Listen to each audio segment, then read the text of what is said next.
So Jivey here, coming at you with Rage Gaming. I'm just going to jump right into it, and I'm going to go over a little bit of the live stream that was shown today by Bungie. The first thing to start off by talking about is that there is a lot of spoilers for Destiny 1 campaign if you have not completed the campaign. At first I thought this was a mistake and figured that they meant Destiny 2, but they really did mean Destiny 1.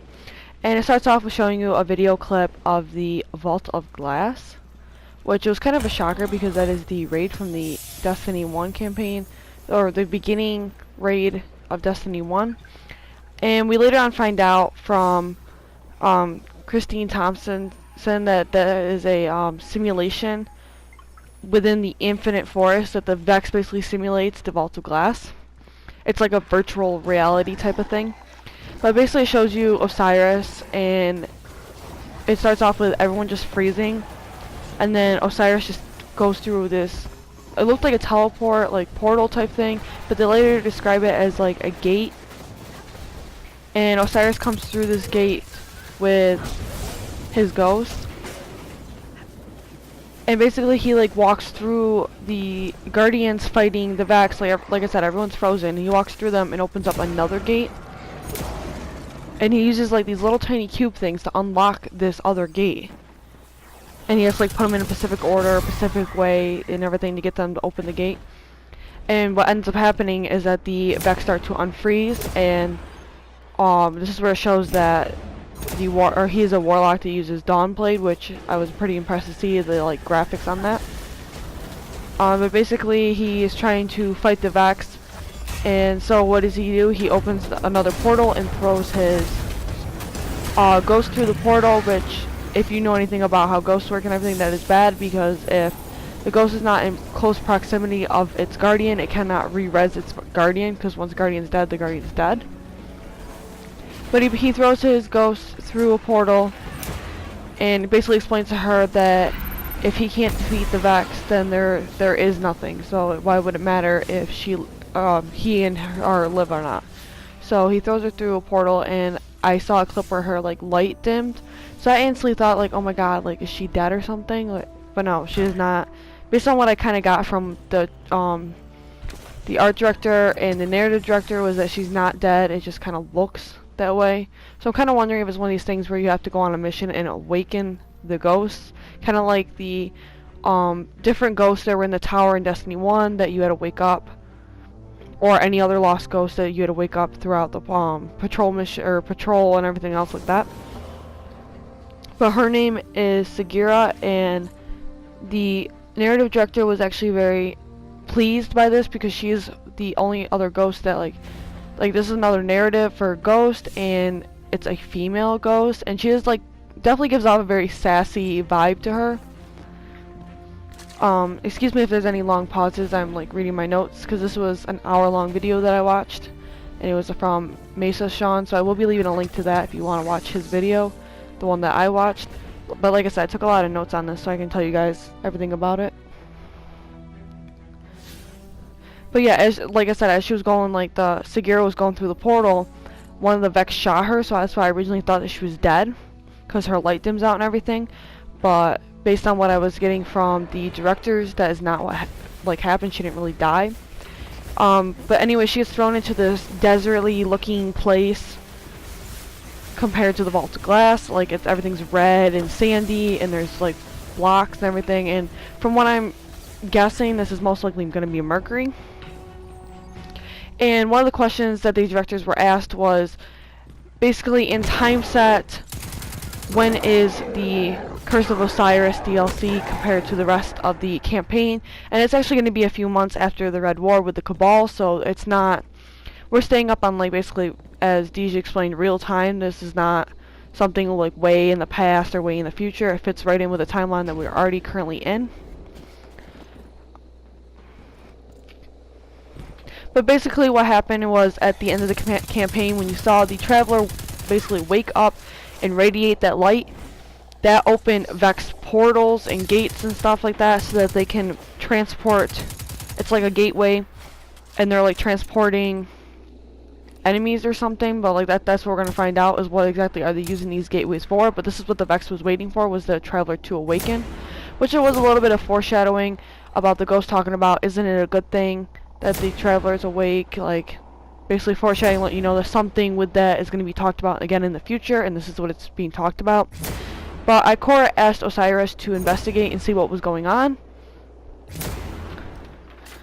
And that is what he is doing. He is looking into to see what is going on with the Vex Gate Lords and the Vex Gateways, and seeing what they are doing with these gateways. And these spread all over basically the universe. But a little bit on Osiris, they went through like a slideshow of different characters and talked a little bit about them.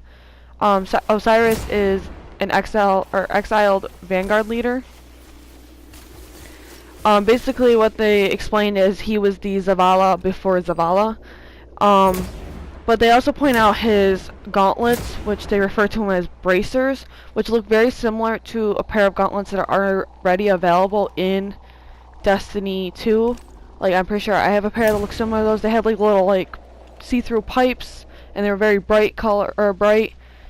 And they basically said that he forged them from Vex Armory because he's exiled from the tower, so he doesn't have access to, as the narrative director said, to decode engrams and stuff like that. So he had to basically scavenge for different materials and make his own weapons and armor. And the next one that they talked about on this slideshow was Sagira, which is his ghost. And they said something about looking through her eyes, so it's kind of making me wonder if we're going to see a little bit from her point of view, or maybe get a little more perspective on how she saw everything that was going on. And then the next one they bring up is Cora. And Cora has been a very strong character so far up to this point, where she kind of like blamed herself for what happened. And they said that the narrative director explained that she wants her to be a little bit more softer in this DLC. And so we're going to get more of a softer side of Cora. And they talked about a little bit about her wanting a friendship and finding someone she can trust, which is going to be us, the Guardians. They also bring back Brother Vance, and he's going to be in the social area. At the beginning of this video, they didn't say what the social area was. But by the end of the video, they did show what the social area was. And basically what they kind of gave off the vibe was that Brother Vance was excited to see Osiris. Like, he's been wanting to see Osiris for a long time now. So basically he sends you on missions for Osiris-based stuff. The next thing they show you was Mercury on the slideshow. And they basically call it a postcard, like an art, their words were artistic keystone. And it basically sets the mood for what Mercury is going to look like. And they were looking for like mystery, and it was basically a very barren land. There wasn't really much there. It was kind of like I said in the beginning, like it was a lot of desert type area. But the lore said that Mercury was a bunch of lush gardens, which that was in the past. It is no longer currently like that. And the narrative director went over the fact that the Vex had hollowed out the core and are using the core, in which we find out later on in this video that is the Infinite Forest.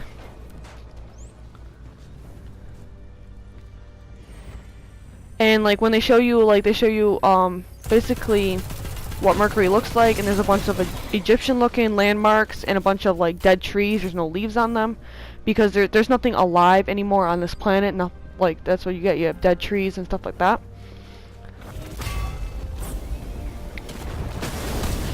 And then they show the Infinite Forest, and this has like a bunch of clouds and structures, like, and they later on referred to these as the Vex trees. And the narrative director said that we're finding the equation for the future. I'm not really sure what she was implying with that, but basically the Infinite Forest is a time portal, and the Vex basically recreate a virtual reality of the past, the present, and the future. And this is where we get the chance to see, like, they wanted to expand a little bit more on who Osiris is and expand a little bit more on who the Vex are. So they did this by using the Infinite Forest, where we will be able to see the past and the present and the descendants of the Vex. So we'll get to see the past, present, and the future Vex and how they've evolved and who they were and everything. And They said the Infinite Forest is a changing space. It's not. They have like a lot of different components that work together, so that each time you go through this, it's not going to be exactly the same. Like the environment is not going to be the same. The enemies are not going to be exactly the same. Like everything's going to be a little bit different to give you a little bit of a different experience, to make you feel like you keep going through a different virtual reality created by the Vex. It's going to be different places, different enemies. It's like basically like they said, it was what they said was an infinite combination, hence the reason why they call it the Infinite Forest. And basically the Vex have the ability to manipulate time, so like I explained, like they're going to be like warping time and making you go through the past and go through the present and the future. Future Mercury is called the Dark Future, and the sun is gone. It like died out and everything, so everything's dark. There's nothing there but Vex. Like there's absolutely nothing at all. And it shows you like in the future, the lighthouse is all broken apart, and like the lighthouse was in the Trials of Osiris, but it was all broken apart in the future, and now it's a bunch of candles lit, and it's like a beautiful. Basically, I kind of got the vibe of like a monk or like a teaching space, or like maybe like even a medieval, like where you sat down and eat and read books type of vibe from it. And they have now opened the Lighthouse as a social space rather than just a reward type of space. So now everyone will have the chance to go to the Lighthouse. And they said this is a hub that's going to be used, basically where you're going to go. So you're going to start your missions, resolve your missions, and you have stuff to explore there, because this is like basically where you go. You're going to see Brother Vance, and then you can go outside and go into basically the real world for patrols and stuff like that. But they said there's going to be a lot of new people to meet. They did show us Brother Vance, and they showed live gameplay as well. And basically what happened was Deej followed his fire team. He played the Warlock, and they played the Hunter and the Titan. And they do go over the campaign gear that you can get from the campaign. And you can see that gear, but you can't see none of the rest of the gear until the third streaming. They're going to show everyone that gear. And one thing to note is there was a new hand cannon, as well as I saw a sword, and I think it was like an auto rifle as well. And there was one of the guns had like 3 little stripes on it. One was red, yellow, and blue.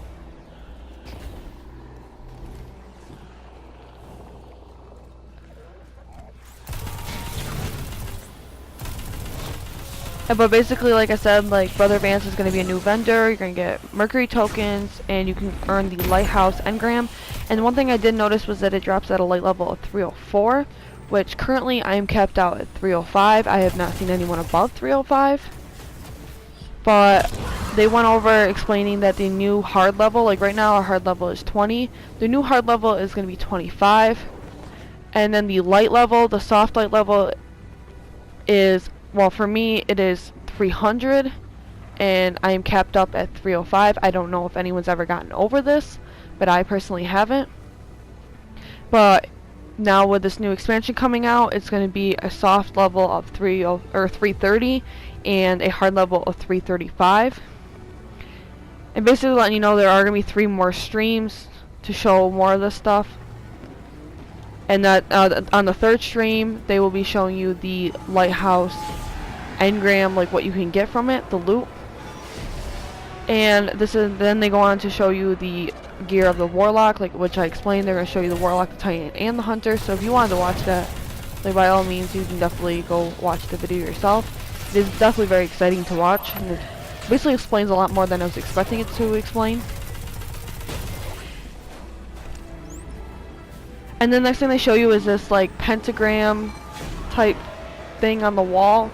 And they like kind of explain it's a tracker that shows what quests you've done. It's like optional side quests that you can do, and you can earn, what I'm guessing is materials to forge weapons, because they said that you go on these quests to get these weapons, and then they said that you have to take the elements and forge these weapons with a little thing there that you can use to forge the weapons, which this kind of gave me like a little bit of a Skyrim vibe. But it's not going to be as in-depth I'm assuming, as Skyrim. So you're basically going to be feeling like you're Osiris, forging weapons to get the new weapons and everything, because Osiris can't do anything but forge weapons.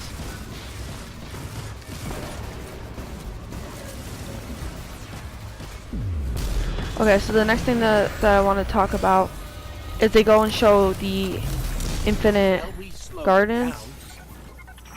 And basically they show you, the left shows the past, the right shows the dark future, and there's one of them that shows the lush gardens. Could go your way. Could go there. And basically the public space has all the normal stuff. There's going to be stuff like the public events and patrol. I'm kind of wondering what the element thing you're able to collect is. Like, I know on Earth it is Dusklight. I would really like to see how they keep up to date with the current planets we have as well, and how they're going to incorporate them into the new planet, so that not everyone's on just the new planet and forgetting about the rest of the planets. And like I said, like when they were showing the tour of live gameplay, they switched players, and the view of the camera was on like a different player, so it was now on the hunter, and it showed the gun that the hunter was using, and had the 3 lines, one yellow, one red, and one blue. So that's probably going to be, and the gun was like maybe a light tannish, whitish color, so that's definitely a new gun. I don't know if that's going to be a forged weapon or not, but that's definitely going to be a new gun. But other than that, they go on to bring out 2 more people to talk about Destiny 2 and what the new DLC is going to be showing. Basically, the second clip is all about the raid. And they opened the director, and the first thing I noticed was the Almighty, and then I didn't see anything pop up, like no menus or anything, so I don't know if we can go on the Almighty. That would be kind of cool if we could. But then you notice that like right up there next to the Almighty is Mercury, and Mercury's kind of broken up because of the Almighty stealing its power and all that stuff. But Mercury you can go on, and that is the planet that they added. But then they open the strike menu, and the heroic strike playlist is back. And then they go on to open the raid menu, and then they talk a little bit about a raid layer, like basically a boss layer, and it's spelled L-A-I-R. These kind of had to go over that this is what they meant. They didn't mean L-A-Y-E-R, like a layer of something. But basically, it's what I would think of as like a mini raid. And the one thing to note is the Leviathan raid menu changed, because right now you can see those like 2 circular things next to the raid things. Those are, you can't click on them, but you can see they're there. Those are going to be menu buttons in the future. The original raid is still there. Everything has been up, so all the gear will be a higher light level when the expansion comes out. So it's going to be similar gear, but it's not going to be like you're going to get your gear dropped at a way lower level than what you can actually use. So you'll still be able to do the Leviathan raid. But the new activity is basically like I said, it's a mini raid. It's shorter, it's less complex, but it still requires 6 people. It's new encounters, new loot, new places, new puzzles. As they described, like they go very in depth explaining what they mean by it, but without giving away what it entails. But basically, it's just a new challenge. Like I said, it's a mini raid in my opinion. But you have like a new boss, and you go through it, and it has different challenges. So it's for people that can't always do the full-blown raid. You can take a little bit of less time and do a mini raid and still get really good loot. Like I said, there's gonna be a new final boss. And then there was the other one that is on the right, the little circle on next to the Leviathan raid where you click on it. That one is gonna be the second layer, and that is coming out in expansion 2. So as far as I'm understanding, we are not going to be getting a new raid, but we are getting a raid layer. And they also went over the point that it's not going to be where whoever finishes the campaign first and jumps into the raid can become the winner. There's going to be, just like every other raid, it's going to be a starting point where the new raid stuff's going to be released. And like they explained, they basically have a little party where they sit down and watch and everything, but that's going to be released shortly after the DLC, the starting of the new Leviathan raid, and the new raid layer will be released. But basically there's going to be 2 more live streams coming up in the next 2 weeks. I will try my best to cover them like I am doing right now. But yeah, basically, like I said, if you want to go watch that, you can. Mesa Sean actually got to play the whole campaign, but he can't really talk about much of what he played. He did say in the future, though, he will be releasing a little bit by a little bit of what he did see and what he's allowed to talk about. But basically, I'm like super excited about the expansion, so if you want, you can go watch the video and see if you're excited about it too. But other than that, I'll see you later.